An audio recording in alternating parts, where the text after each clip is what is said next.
sworn in for the 5th consecutive time as Prime Minister of this country, Dr. the Honorable Ralph E. Gonsalves.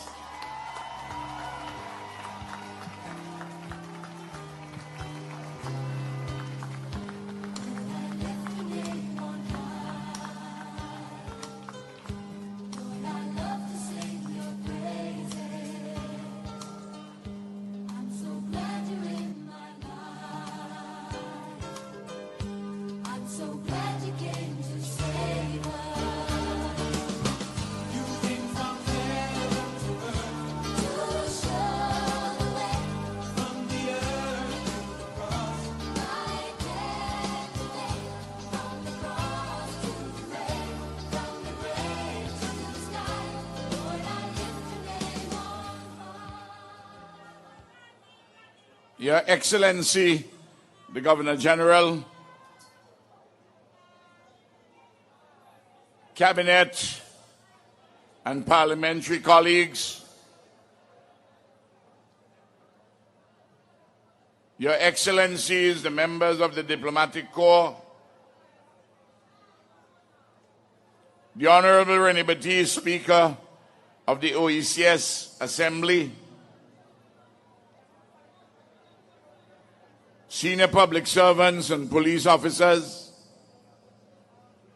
specially invited guests, the spouses of the members of Cabinet and of Parliament, the people of St. Vincent and the Grenadines, the media, and especially those individuals who are shut in and who are listening to us, viewing us on radio, television, and those who are overseas following these proceedings on one or the other social media platforms. On November the 5th,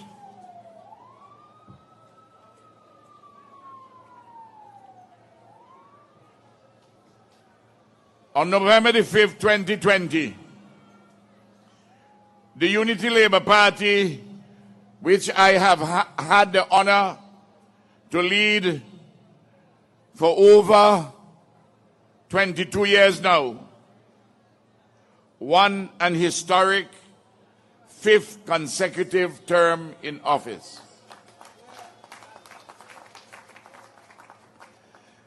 This unprecedented political achievement arises from an aggregation of the ULP's strengths and possibilities, its splendid record of governance, its compelling developmental narrative, its uplifting policies and programs, its unity as a political party, its quality team, and its creative, tried and tested leadership. To be sure, the ULP, like every living organism, has weaknesses and limitations which require ongoing correctives or remedial actions as far as is humanly possible and as all the circumstances admit. Still, at the end of the electoral day, the people of this country, balancing all relevant factors, expressed its governance preference for the Unity Labour Party over the New Democratic Party. It is on this basis, on the basis of this unvarnished fact, not fantasy, that the ULP remains in government and the NDP is in the opposition. It remains to a fundamental truth that after 20 continuous years in opposition, the NDP was unable, for a mountain of reasons, to seal the deal in circumstances which were propitious for them. No chest thumping by the NDP about their increased popular support or their wafer-thin plurality of votes over the ULP can mask the fact of the people's settled confirmation that the ULP must remain in office and with an additional seat.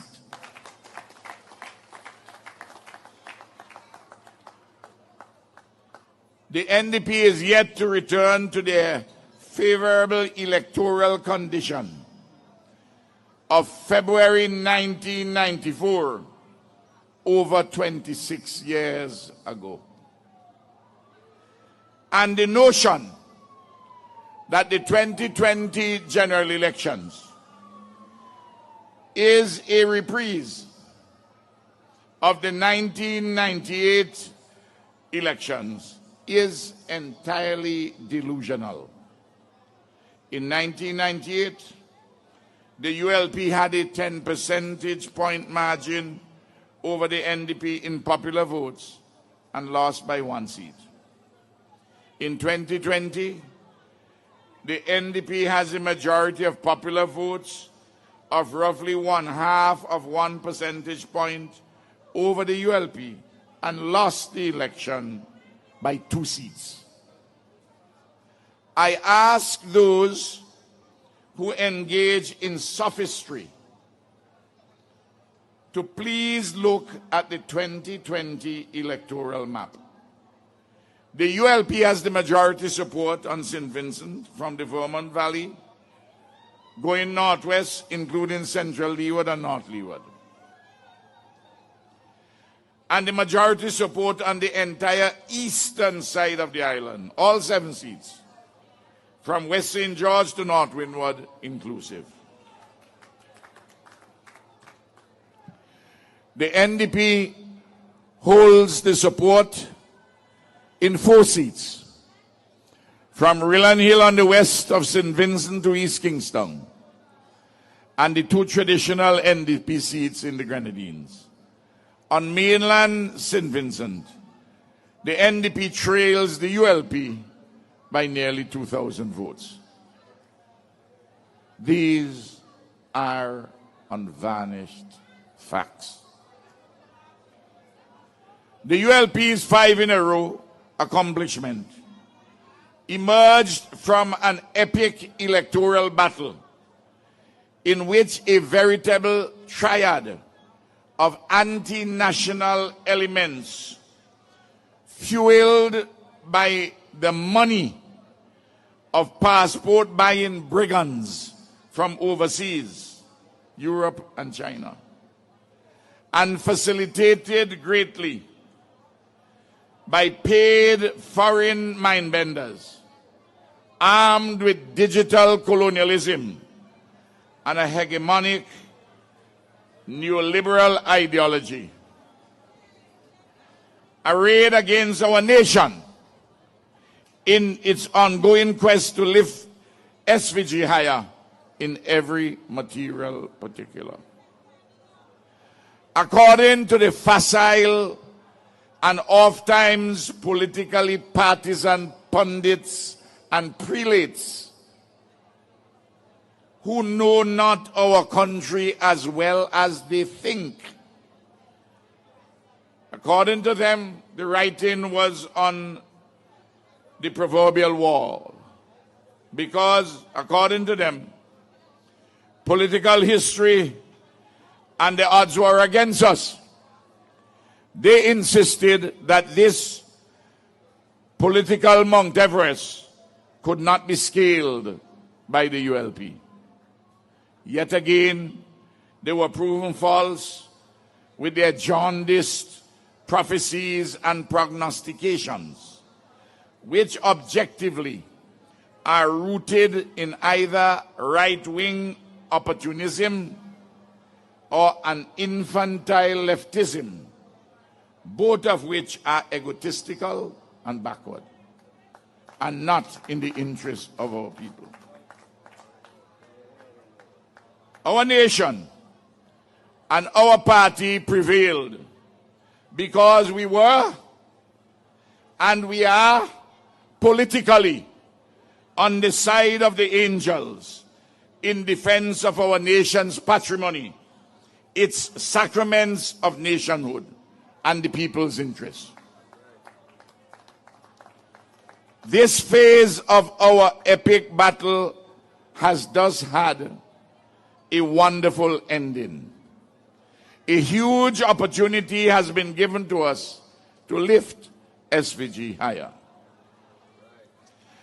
The people in 9 of the 15 separate constituency elections, which constitute the general elections, gave the mandate to the ULP to continue its strategic socio-economic transformation of our country in the people's interest. They accepted my clarion call not to let us leave behind any unfinished task. Lest I should leave behind an unfinished task.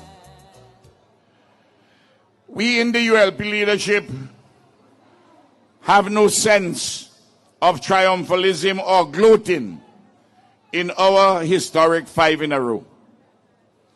We accept the people's verdict with solemnity and humility.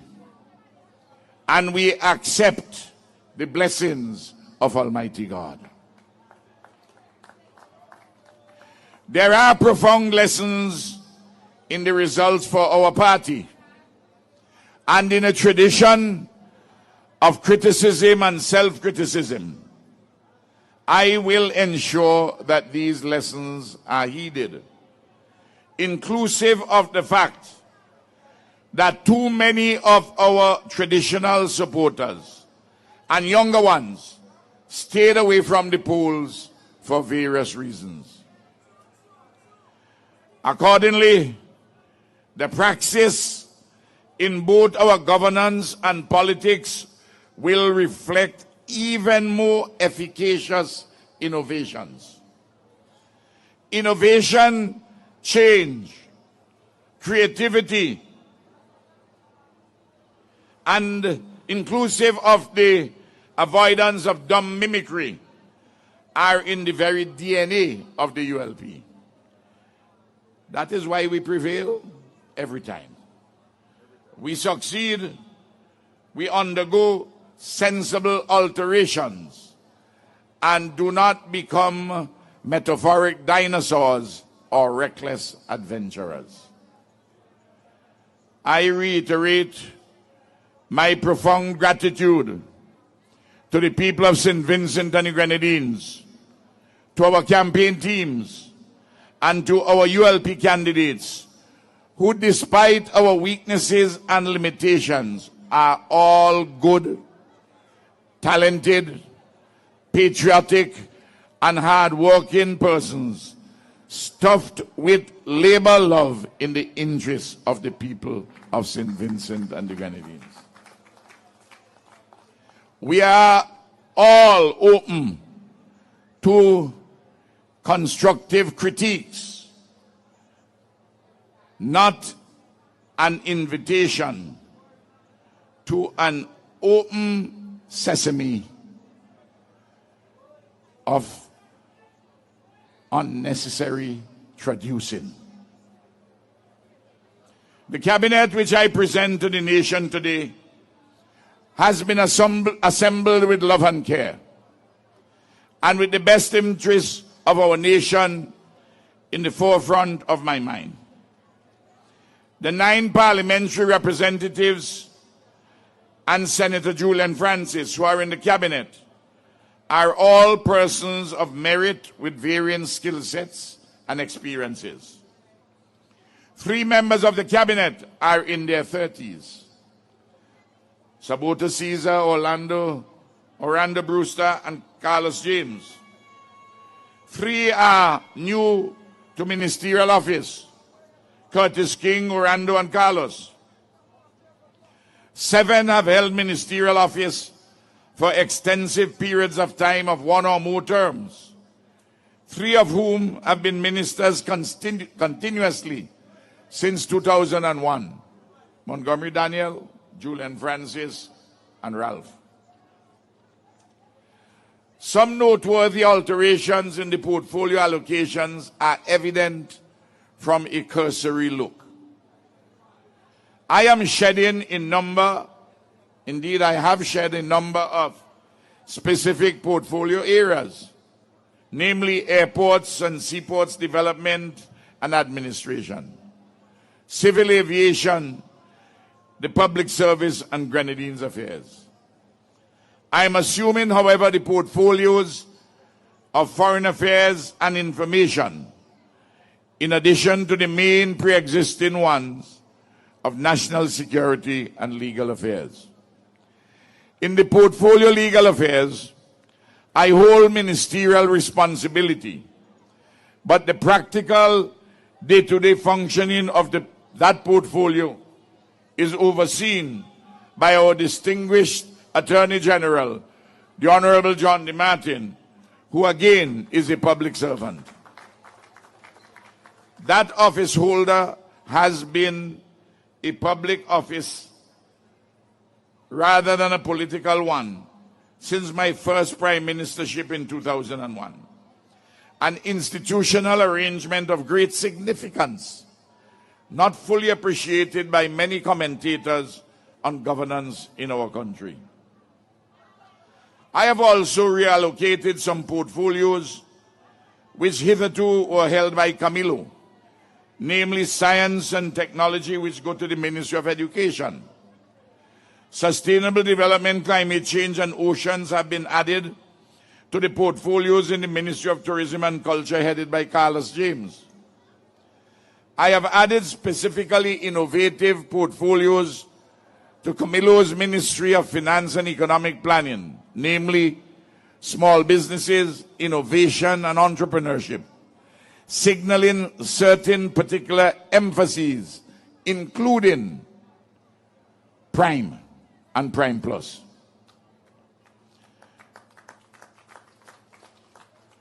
Orlando Brewster has been allocated the Ministry of National Mobilization and Social Development, which contains multiple portfolios touching and concerning the poor, the disadvantaged, and the marginalized.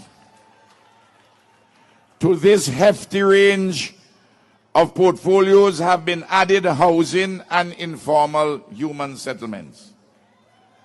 I am confident that this talented and committed young man would make a success of a ministry which has been constructed as the veritable soul and spirit of the government. We will all assist Orlando in his endeavors for him to be a success.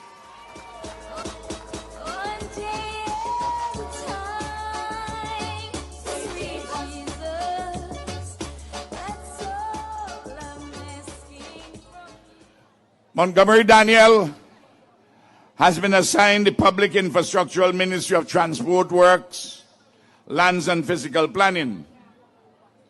Works is always a challenging ministry, requiring attention to detail, knowledge of the country, and a calm and industrious approach.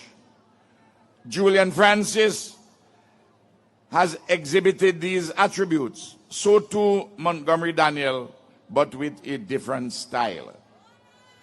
And Montgomery Daniel knows lands and surveys and physical planning very well, and they are a good fit with him in every respect. Sabuto Caesar retains the ministry which he loves and at which he excels: agriculture, forestry, fisheries, rural transformation, industry, and labor.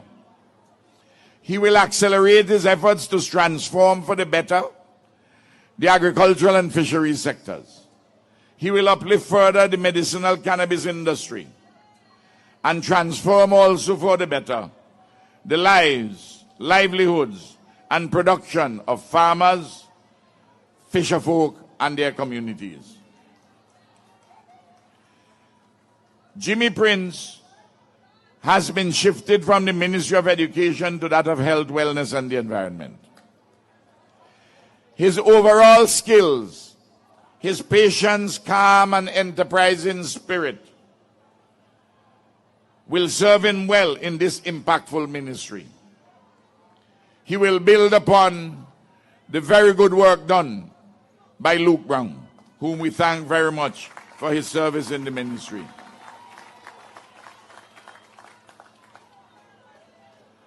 By early next year, I will ensure that a Chief Executive Officer will be installed at the Milton Cato Memorial Hospital to run our major hospital services.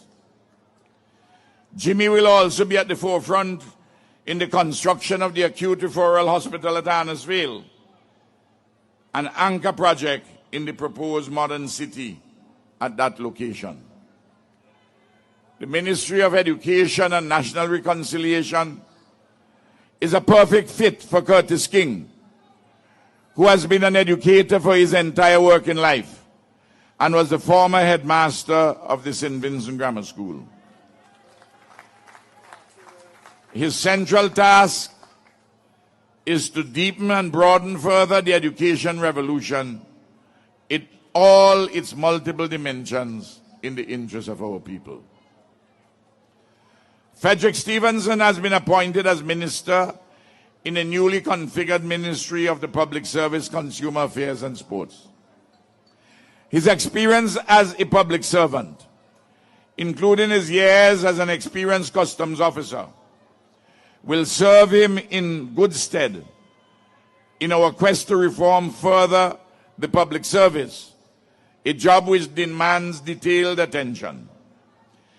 He also has to put in place all the institutional arrangements to give effect to the path-breaking Consumer Act, crafted under Sir Louis Straker's wide leadership, and which was passed shortly before the last dissolution of Parliament.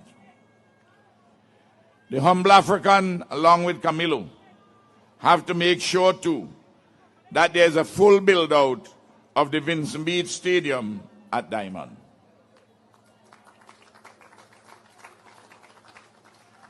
Senator Julian Francis has been assigned ministerial responsibility for a new Ministry of Urban Development, Energy, Airports, Seaports, Grenadines Affairs, and Local Government. He has to ensure, among other things, that Kingston develops further as a modern city of quality. He has to assist in effecting the construction of the modern port and the further development of the Rose Place area. And he will have ministerial oversight of the Argyle International Airport, VINLEC, and the St. Vincent and the Grenadines Port Authority. He will also have to work closely with the Director and Deputy Director of Grenadines Affairs in coordinating further development in the Grenadines. The main ministries concerned with the economy and the creation of sustainable jobs and prosperity are in the hands of three young men. Camilo, stand up. Sabuto, and Carlos. In finance and economic development, in agriculture and fisheries, and in tourism and sustainable development. I am responsible for their coordination, to make sure they are properly coordinated, and for their linkage between them and the other ministries in the government. I shall rely a great deal on these three young men over the next 5 years.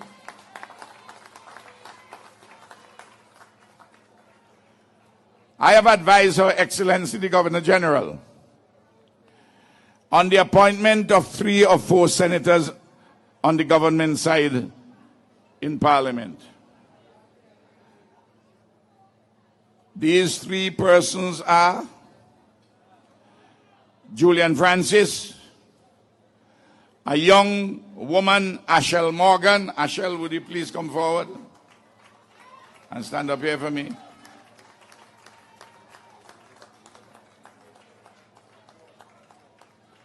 And she's 34 years of age. And a young man who is 36 years of age, Roshad Bala.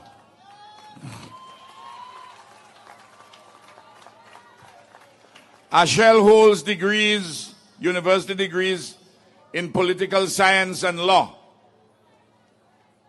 from the University of the West Indies. And she has a professional qualification in law, and she practices law in our country. She has come from very humble beginnings. She has served on the tenders board for the last 5 or so years. She is a child of the education revolution. At the appropriate time, I will invite the House of Assembly to elect her as its Deputy Speaker when the House convenes on the 30th of November. Roshad Bala,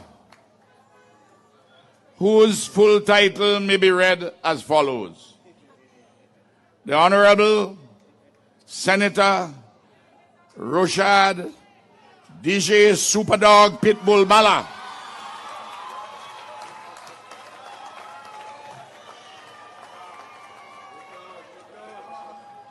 Parliamentary Secretary in the Office of the Prime Minister, and he will have responsibility under my guidance for information.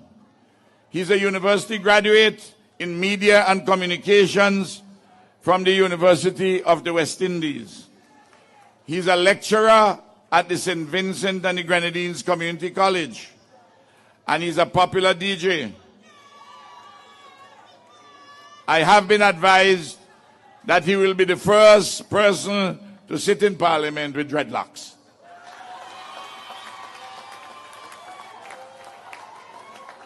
So we welcome the Honorable Senator Roshad DJ Superdog Pitbull Bala, Parliamentary Secretary in the Office of the Prime Minister, responsible for information. Thank you very much. Thank you very much.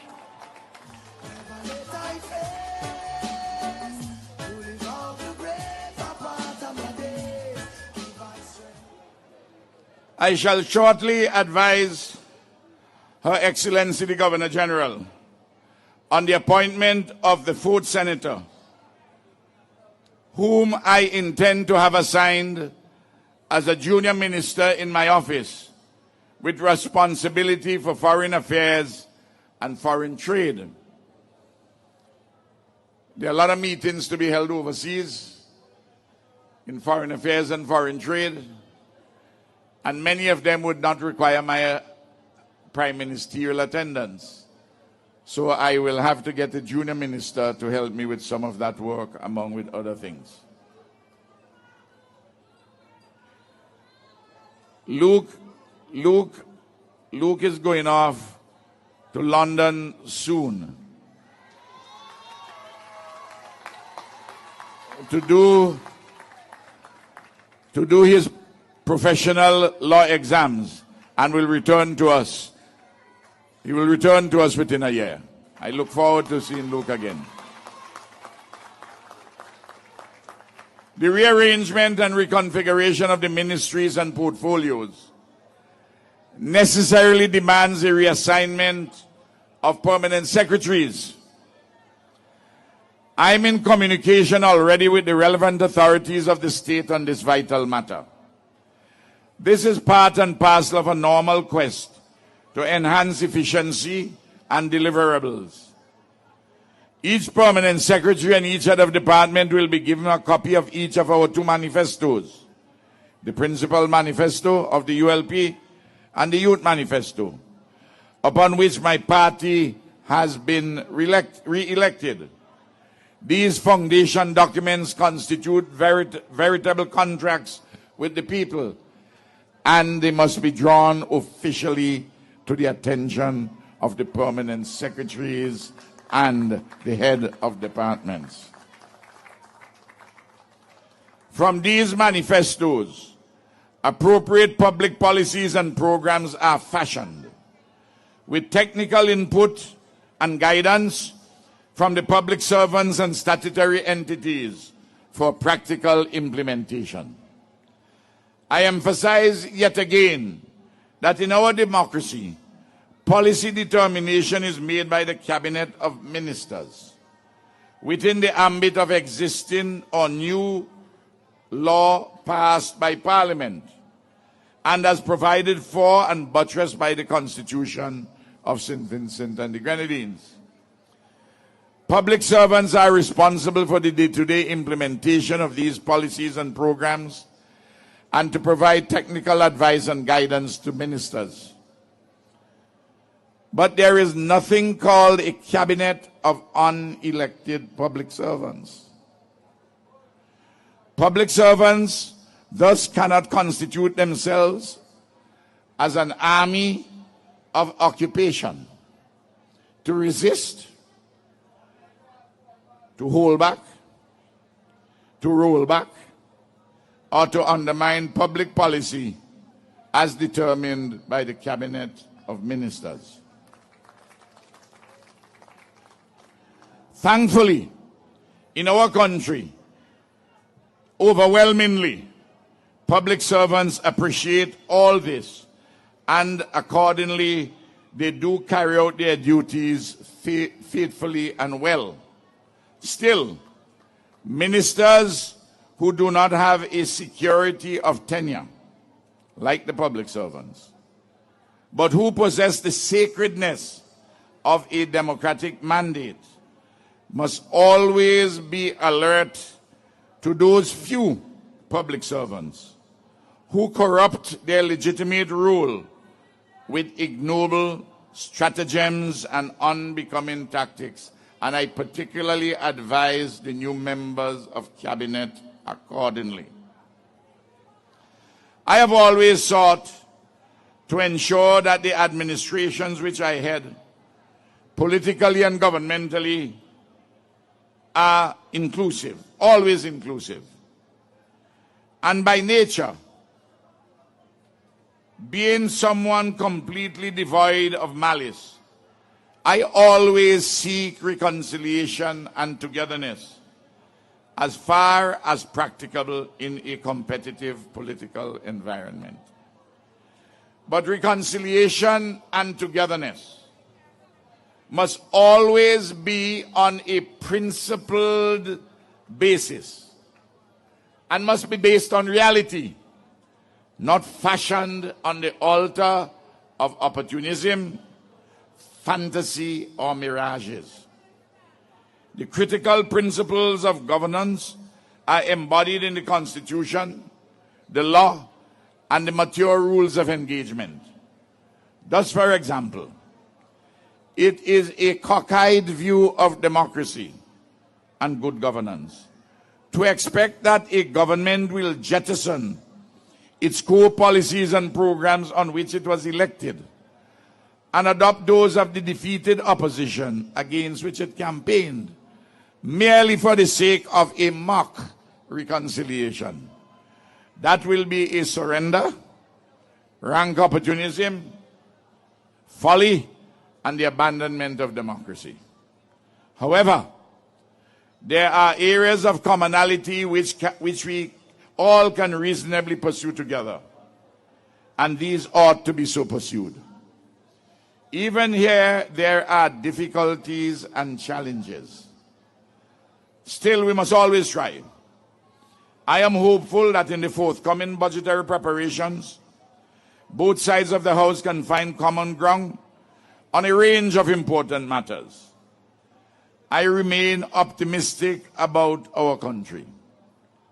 I am not a lamentations man, and I do not indulge in learned helplessness. I am always full of hope and positive vibes. And now that I have immediately around me Superdog Pitbull, I will have even more positive vibes. Morning by morning, new mercies we see. All that we need, thy hand has provided. Great is thy faithfulness.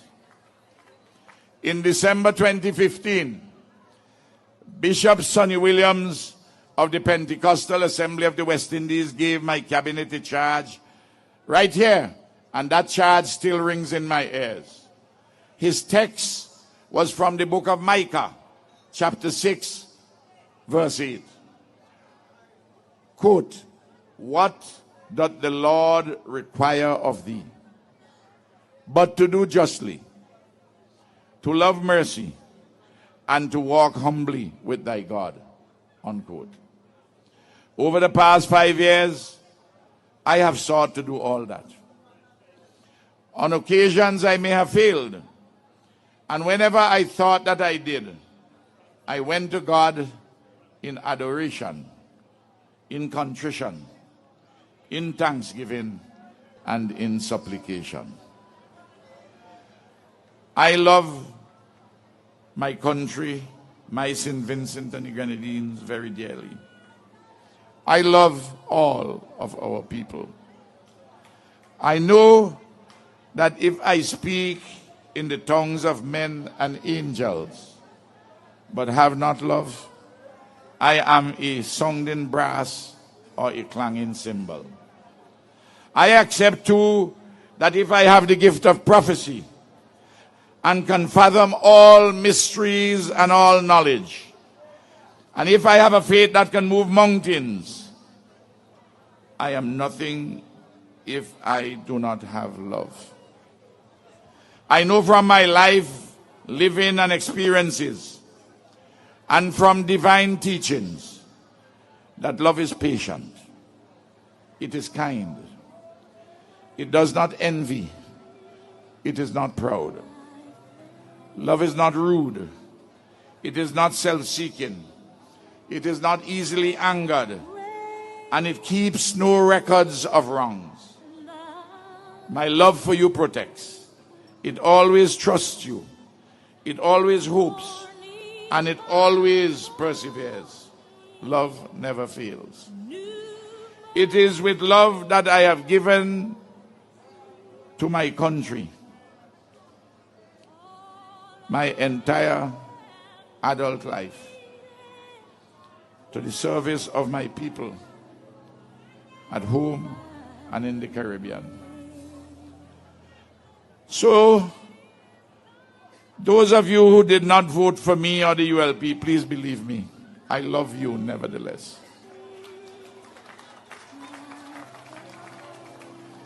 Even those who hate me or are malicious towards me, believe me, I have no hate or malice towards you, only love. There is no person born yet who can get me to hate them or hold malice against them. Those who normally support me or the ULP but who stayed away from the polls for this or that reason, I regret that you have done so. You nearly made it difficult for our country. But I am not angry with you at all. I continue to love you. I trust you.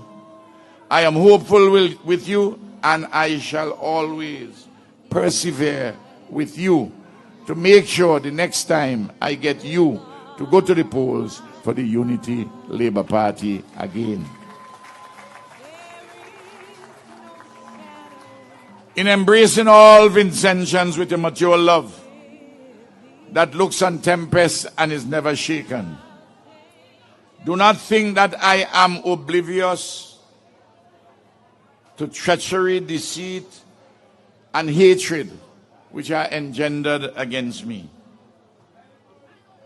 Don't think that I am an innocent. Indeed, you know that I am an ancient warrior, and my back is broad. And politically, I am a hard man for death.